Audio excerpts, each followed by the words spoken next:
Neuquén Informa. Noticias destacadas. La Dirección Provincial de Vialidad incorporó su primera camioneta adaptada para el despeje de nieve y tratamiento de hielo. Su compra responde a la política de modernización impulsada por la gestión de gobierno y será clave para garantizar el tránsito en diversas rutas de la provincia. Con la entrega de este nuevo equipamiento, el primero que se entrega en la provincia, y creo que no hay mucha experiencia en otros lugares de equipos similares a esto, es una camioneta equipada con una pala frontal para despeje de nieve, con un distribuidor de fundentes para el tratamiento de los hielos. La verdad que es un equipo moderno que nos ofreció la gente Garreta, es para comenzar apenas empieza a nevar, empezar a transitar la ruta y hacer el despeje. Más información en neuqueninforma.gov.ar.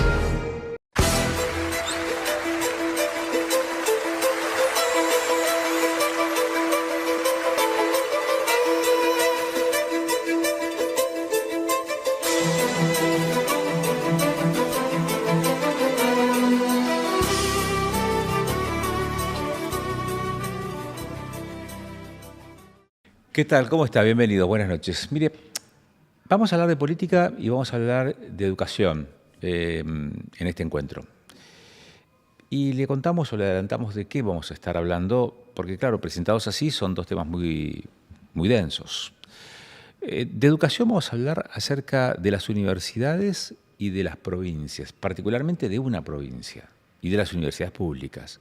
Vamos a hablar de Río Negro, cómo se vincula con las universidades que operan en el territorio de la región, Comahue, Universidad de Río Negro, la Universidad Tecnológica Nacional, y cuáles son las principales demandas en un momento en donde la comunidad universitaria está muy carente de recursos, producto de la política de ajuste o de achique o de contracción de todo lo que tiene que ver con el funcionamiento del Estado. Y en las universidades se padece, digamos, esa realidad. ¿Cómo se traslada a la órbita de los estados provinciales una demanda o esa demanda de mayor cantidad de recursos, por ejemplo, que necesitan o requieren para su funcionamiento de las universidades? En un momento en donde, por ejemplo, la política se mezcla también en todo esto, porque ustedes imagínense, la rectora de la Universidad del Comahue es candidata a diputada nacional y eso, entre otras cosas, seguramente es parte de la explicación de por qué la gestión de Figueroa ha decidido, bueno, yo también me quiero meter en la vida política de la Universidad del Comahue. Y fueron declaraciones de hace unos días atrás del mandatario neuquino. De hecho, esta semana hubo una reunión importantísima, por lo que me dicen, de la que participó el propio gobernador y algunos actores claves dentro de la vida universitaria, precisamente para empezar a trazar el camino en vista a ese proceso electivo del año próximo, en donde Comahue va a renovar sus autoridades institucionales. Y el otro tema es bien político y electoral. Va a estar con nosotros en segundos, nada más, aquí sentada a esta mesa, una profesional del derecho que se está especializando en derecho electoral, que va a viajar en cuestión de días a Buenos Aires para ser veedora del proceso electivo que se hace este fin de semana en la provincia gobernada hoy por Kicillof, por Axel Kicillof, y que va a elecciones desdobladas, una suerte de tester de lo que va a ser también el proceso electoral de octubre próximo a nivel nacional. Pero con ella vamos a hablar de temas relacionados, uno podría llegar a decir, más instrumentales, y sin embargo no lo son tanto. Tienen su argumentación y tienen su explicación. Silvana Reñones con nosotros. Silvana Reñones, muchísimas gracias por aceptar el convite y darnos estos minutos de tu tiempo. Gracias. Especialista en Derecho Electoral. Sí, en Derecho Electoral, exactamente. ¿Qué es ser especialista en Derecho Electoral? Ser especialista en Derecho Electoral es poder trabajar, en realidad, yo estoy haciendo una maestría en sistemas electorales, que es mucho más amplio que el Derecho Electoral. Así que es poder trabajar no solo en la normativa electoral de un determinado del Estado provincia, sino poder ver un poco más, poder ver cómo eso influye en la forma que se eligen los candidatos, cómo influye en la fragmentación de los partidos políticos, cómo influye en la forma en la que se vota. Sí, es mucho más amplio. Entonces, el derecho electoral es solo una parte de los sistemas y de los regímenes electorales. Así que eso es un poco trabajar. No, es una especialización que no hay mucho, porque en realidad prácticamente los abogados en las universidades no nos dan derecho electoral, no estudiamos derecho electoral, salvo alguna pequeña mención en derecho constitucional, después no tenemos. Entonces medio que uno se va formando un poco en la calle después. En la vida política de los partidos. En la vida política, exactamente. Exactamente. Exactamente. Entonces, generalmente uno se empieza a formar o a tomar contacto porque trabajó como un partido político, porque de golpe le toca ser apoderado, o asume ser apoderado, porque ¿Esto es nuevo?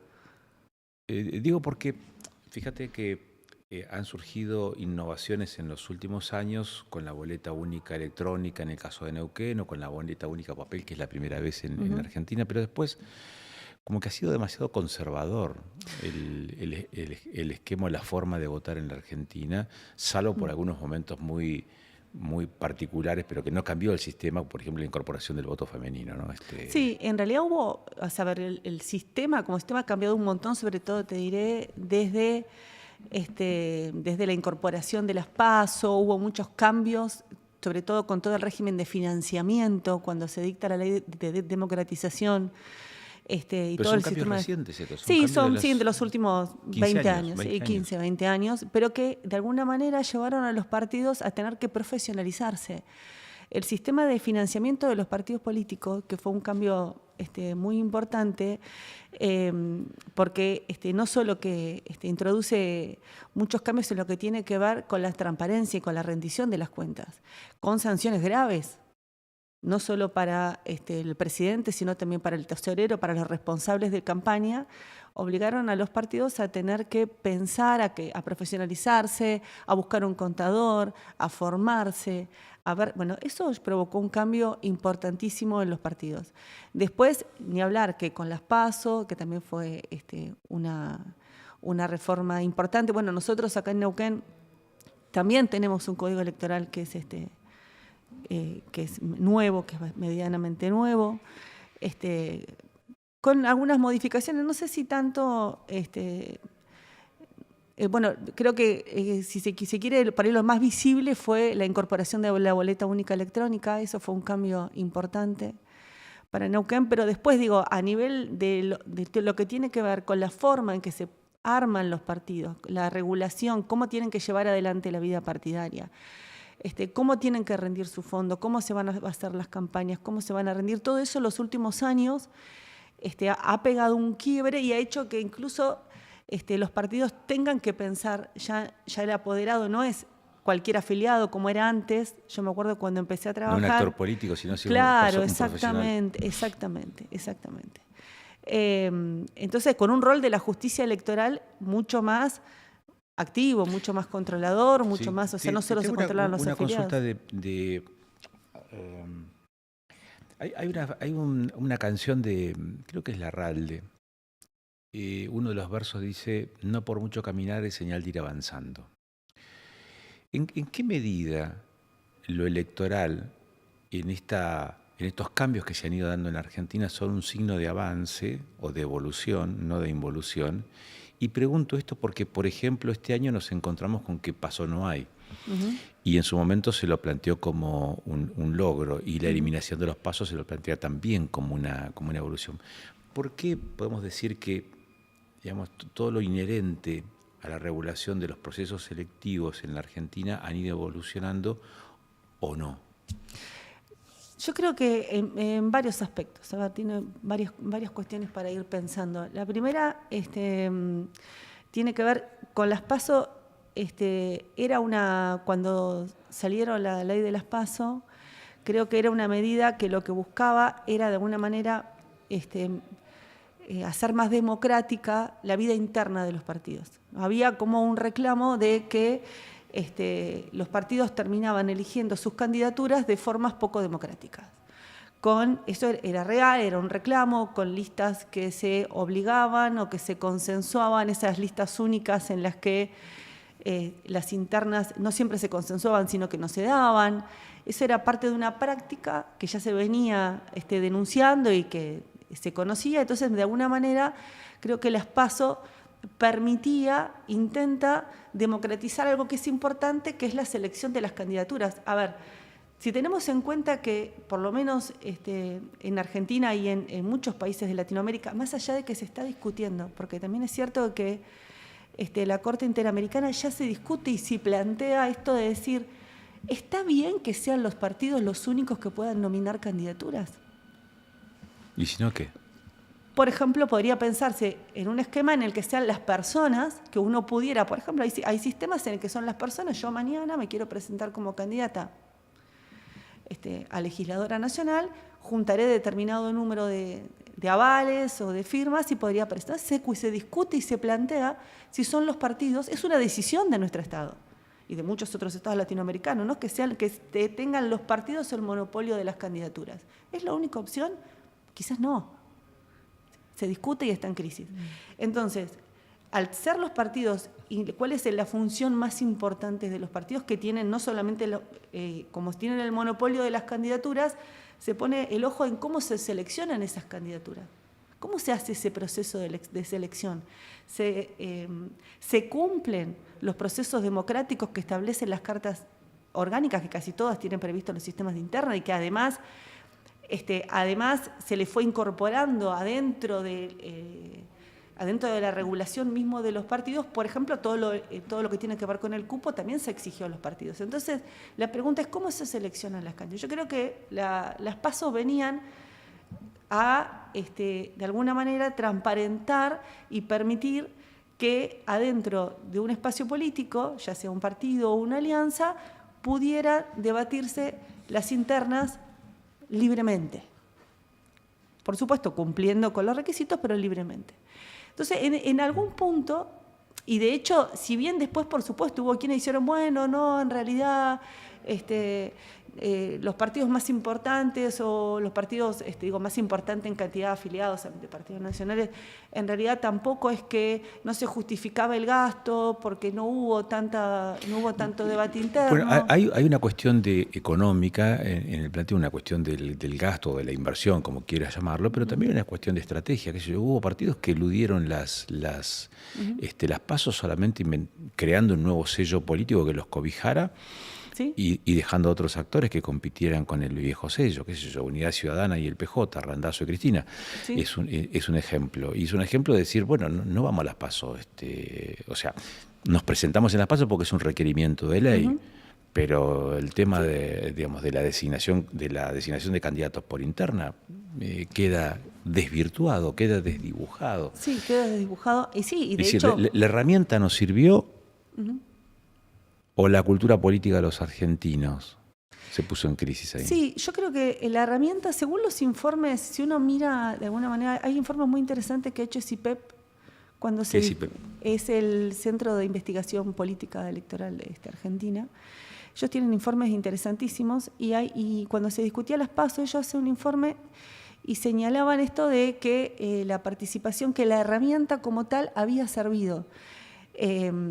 Y en el medio, por supuesto, se atraviesa, si uno lo pone solamente en términos económicos, porque la discusión de las PASO, sobre la eliminación de las PASO, se arranca o se pretendió poner solo en términos económicos. Entonces decir, bueno, no, en realidad se termina gastando un montón por partidos que ni siquiera ninguno atravesaba el umbral, porque la realidad es que uno podía ir a las PASO y para poder llegar a la general no solo tenía que atravesar un umbral y ganarla a los otros. Bueno, entonces, algunos que decían, bueno, en realidad no servía porque se presentaban un montón de partidos que no tenían ninguna chance, un montón de líneas internas que no tenían ninguna chance, y era generar... Entonces, en términos, si uno lo pone en términos económicos, es difícil hacer un análisis solamente en términos económicos. Es que en términos económicos no haríamos elecciones. Exactamente, totalmente. Pero para mí pasaba que este gobierno, cuando arranca con la discusión de las PASO, lo pone solamente en términos de miren todo lo que se gasta, bueno, con más o menos de alguna manera... cómo se piensa poner, cómo se empieza a discutir la boleta única papel. A ver. Y una de las cuestiones por las que se empieza a discutir o se empieza a pensar en la boleta única papel era fundamentalmente porque se pone en crisis el gasto que tenía el Estado en la impresión, en poner el aporte de boleta. O sea, los partidos para las campañas reciben dos tipos de aporte. Un aporte de campaña y un aporte de boleta. que en realidad el aporte de boleta siempre terminaba siendo insuficiente, porque la realidad cuando vos ibas, cualquier partido iba con el aporte de boleta a intentar imprimir, o sea, no es lo mismo imprimir boletas, por ejemplo, en Buenos Aires que imprimir boletas en Neuquén, donde tenés otros costos. Y depende además, ya en los últimos años el aporte de boleta era insuficiente. Pero, entonces, uno de los argumentos que se usa es decir, no se gasta una barbaridad. La pregunta es por qué el Estado debería financiar la impresión de boletas. Y porque la elección, digo, más allá, a ver, los partidos... Recién decías, una persona podría candidatearse o debería tener, digamos, esa posibilidad de candidatearse. ¿Por qué? Porque tiene una serie de ideas Y lo claras. que pasa es que si nosotros pensamos que el particular va a tener que pagar las boletas, a ver, en realidad el proceso electoral es una función pública. ¿Sí? Y tiene que estar, imagínense que además el diseño de la boleta, la implementación de la boleta, el instrumento electoral es una parte sumamente importante de cualquier sistema electoral. Me da la sensación de que la discusión, este aspecto, ¿no? El debate, el intercambio de ideas respecto de esto, que deriva en abstracto, dirían los jueces, ¿no? Porque con la boleta única papel entran todos ahí, ¿no? Sí, y es una sola. Desde la cuestión económica, sí. La pregunta es, a mí la pregunta que se me generaba era, si uno parte de la base que ningún diseño de boleta, el elemento de votación, la boleta de votación, nunca es un elemento neutral. El diseño de la boleta tiene un porqué. Entonces, con la boleta única papel, indudablemente que seguro que hay una reducción de costos para el Estado, porque las manda a imprimir el Estado, porque en lugar de imprimir muchas boletas, imprimís una sola boleta. De hecho, ellos se encargaron de avisar y de promocionar la reducción en el costo. Pero además ese diseño tiene, en algún punto, tenemos que pensar cómo va a influir en los votantes. A ver, ¿por qué? Digo, este diseño que va hoy, que nosotros lo vamos a ver y que lo vamos a aprobar a nivel nacional el 26 de octubre, ya en las provincias, hubo 3 provincias que ya lo vienen usando. Por ejemplo, la que más antigua lo viene usando es Santa Fe desde el 2011, que empezó para las elecciones provinciales a utilizar la boleta única papel. Recordemos que el diseño, incluso más allá de los diseños nacionales, como poner en un contexto, nosotros nos vamos a encontrar con 24 jurisdicciones que utilizan en sus sistemas electorales desde algunas provincias que tienen paso, otras que tienen balotaje y también otras provincias que tienen otros diseños del elemento de votación. En Santa Fe, cuando se empieza a usar, digo que es la que más estudios hay, la que más caminó, la más nueva es la de Mendoza, que fue la del 2023, y después está la de Córdoba, pero la de Santa Fe, que fue la que más caminó y en la que se pudo ver cómo avanzaba, se pudo ver, por ejemplo, cuál era, en algún punto, cómo incidió, no solo en la fragmentación de los partidos, sino, por ejemplo, se midió cuántos votos, si hubo más votos blancos, si hubo más votos nulos, si la gente con la boleta única papel votaba cruzado, es decir, el famoso corte de boleta. Uh-huh. Cuando se empieza en Santa Fe, la boleta, a diferencia, viste, la que tenemos hoy, es una sola boleta en la que están los partidos y las categorías, en una sola. Cuando se arranca en Santa Fe... Los partidos son verticales y las categorías horizontales. Exactamente, las categorías horizontales. Como un cuadrito de doble entrada, sí, que es un mix entre lo que tenía Mendoza y la santafesina y la mendocina en el medio. Y cuando se empieza en Santa Fe, en un primer momento, se hacían 2 boletas, o sea, por categorías. En lugar de vos recibir una sola boleta, recibías por categoría. Recibías una, por ejemplo, para gobernador, recibías una para legisladores, otra para intendentes, si tuvieras. Se usaba así. Y en ese momento, en la primera instancia, se incluía, además de un casillero para votar en lista completa, muy parecido a lo que tenemos nosotros en nuestra experiencia de boleta única electrónica. Cuando nosotros vamos acá a la boleta única electrónica, vemos que además de toda la oferta electoral, también nos encontramos con un casillero para poder votar lista completa y también votar voto en blanco, como una oferta. En Santa Fe, cuando se empieza, la boleta traía la opción de lista completa y traía la opción de voto en blanco, pero con una particularidad, que por eso ahí ellos después lo terminan sacando. ¿Por qué? Porque la boleta, ¿cómo lo interpretaban? ¿Cómo se interpretaba ese casillero de voto en blanco en la boleta? Ellos decían, si vos Para que el voto sea blanco, tendrías que haber tildado en el casillero de voto en blanco. ¿Qué pasaba si yo no tildaba no tildaba en el casillero de voto en blanco, pero tampoco no marcaba ninguna opción? ¿Qué pasaba? Ese voto lo consideraban nulo. Una cosa muy rara que generó en esa primera elección un montón de votos nulos porque no se terminó de entender cómo era el sistema. O sea, cómo se tenía, no se terminó de explicar al elector cómo tenía que hacer para que su voto fuera válido, porque indudablemente quien va a votar en blanco no es lo mismo que quien pretende anular el voto, porque el voto en blanco y el voto nulo, o sea, tienen impactos distintos. Entonces, en un momento... Uno entra en la cuenta y el otro no. Exactamente. Entonces, se había pensado así. Luego se quita y se continúa con las dos categorías y se sigue dejando un tiempo más, se deja el de lista completa y después incluso se saca.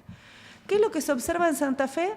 Primero, mucho más votos en blanco, mucho más votos nulos, y se empieza a dar un fenómeno que en comparación con otras elecciones se empieza a notar mucho más el famoso voto cruzado o corte de boleta. Digo, eso es un impacto que hay que tener en cuenta porque de las 3 jurisdicciones, bueno, Mendoza es muy reciente, pero en las otras 2, e incluso en Mendoza, fue una de las cuestiones que más se vio: el aumento de los votos blancos, el aumento de los votos nulos y sobre todo mucho voto cruzado. Entonces, si nosotros pensamos en eso, vemos que indudablemente el diseño de la boleta es un elemento importante, es un elemento muy importante. Con respecto al voto en blanco, que yo ponía el ojo, en algunos países el elector que vota en blanco es un elector, o sea, no es el que no va, es el que se levanta, va a la escuela, vota, es decir, apoya, es un elector que apoya el sistema democrático representativo porque va a votar, va a ejercer su derecho al voto, pero no elige, es decir, vota pero no elige.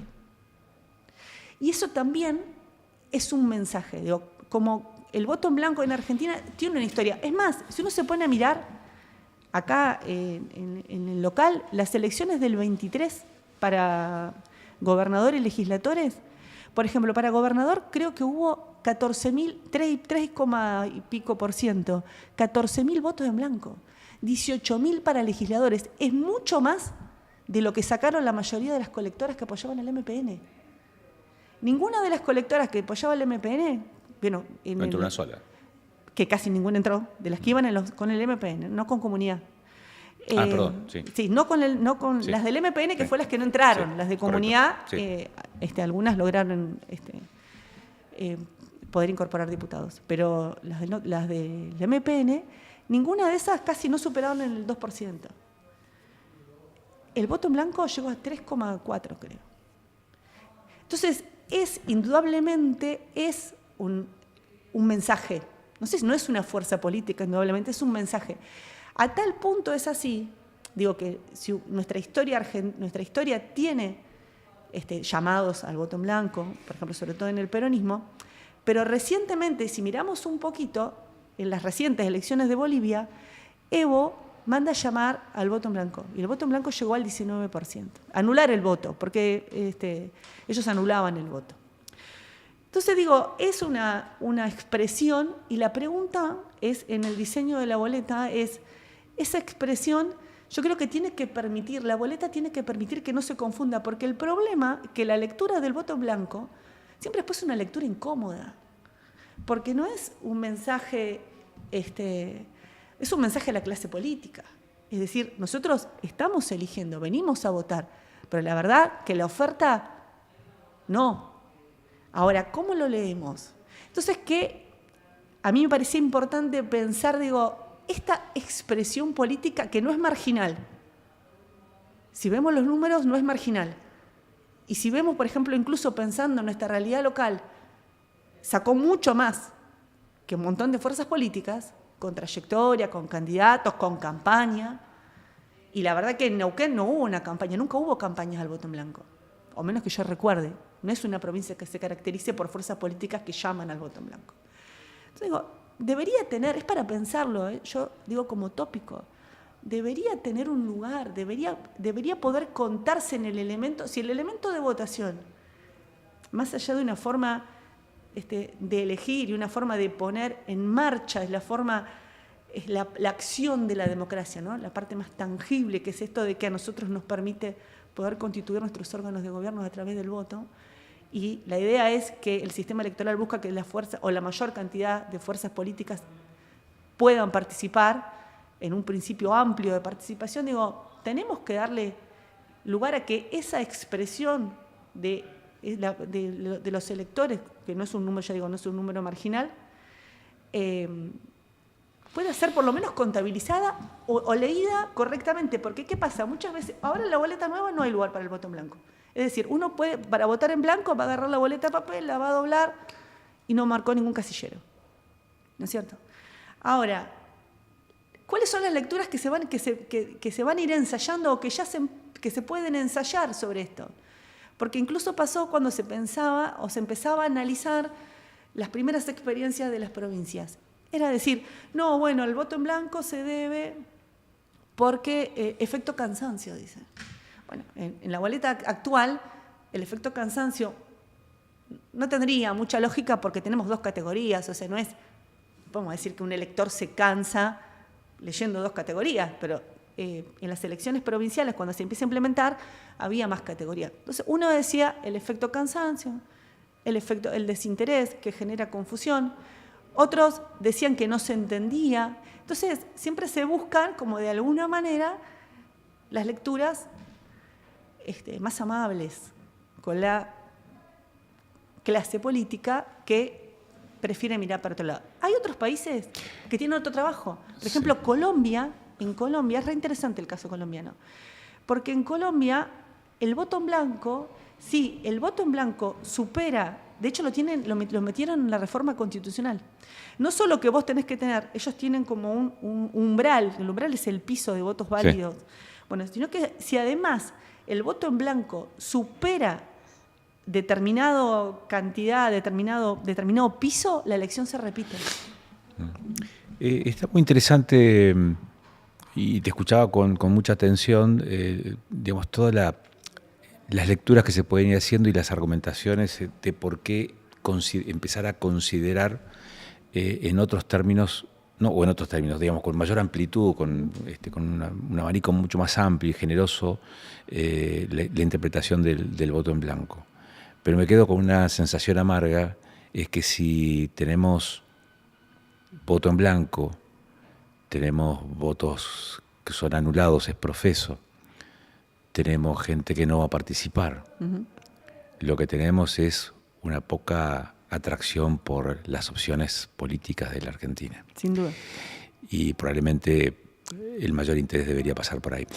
Silvana, te agradezco muchísimo la gentileza que has tenido de darnos estos minutos como para charlar de temas que no están tan presentes, porque hablamos de política y hablamos de elecciones y hablamos de candidaturas, de propuestas, y estos temas están sin disminuir, digamos, su importancia, más instrumentales si se quiere, pero tienen un fuerte contenido de lectura política. Así que muchísimas gracias.